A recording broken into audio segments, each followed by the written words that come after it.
In from the United Kingdom have tested positive in the screening ahead of the flight ban. 5 passengers who landed from London last night tested positive at the Delhi airport. Their samples have been sent to the National Centre for Disease Control to find, if at all, that they're carrying any new strain of the virus which caused the panic in the United Kingdom. All 5 flyers have been sent to COVID care, the COVID care centre in Chennai. In Chennai as well, here we're looking at passengers tested positive.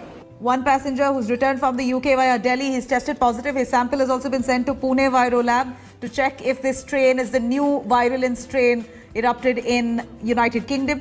14 passengers on the whole who returned from the United Kingdom are currently under constant monitoring. 2 persons from London who had landed into Kolkata on Saturday have tested positive. Now, there were about 226 passengers aboard the flight. So far, 26 people have been tested. Their samples have been sent to the Pune lab and contact tracing has already begun. Just yesterday, the government suspended all flights to and from the United Kingdom starting midnight today until December 31st. All passengers from UK are required to undergo mandatory quarantine and RT-PCR tests. Some Indian students planning to visit their families, of course, many of them from the UK wanting to come to India for the vacation period, their plans now to be canned. Whether this particular mutated virus is more deadlier or less deadlier in terms of the outcome of the disease, that is not very well known as of now.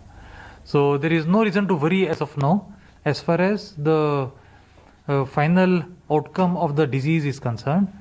What we should worry about is more transmissible if you are actually to believe the UK scientists. It should not impact in any way vaccine development because vaccine essentially is the overall immunity of the body that it is invoking, and in principle it should not impact anything on the vaccine development. One flight which came from via Delhi, another flight via Chicago, again via Delhi. Both these flights we had around 15 samples taken. We had segregated those people. The good news is 14 were negative. All of them were taken to institution after sample testing. It's not a new strain, it's a variant. See, first actually wrong message is going as if that a new strain of new variant. It's a mutated thing. UK government has said, obviously, we had Wuhan strain, then, we had 2 or 3 in circulation. I'm sure the genomic analysis of NIV Pune, we will be able to identify whether there is a new strain. We're standing inside one of the cargo terminals at Delhi International Airport. In this specific area where I'm standing right now, I'll ask my camera person Ajay to show you around.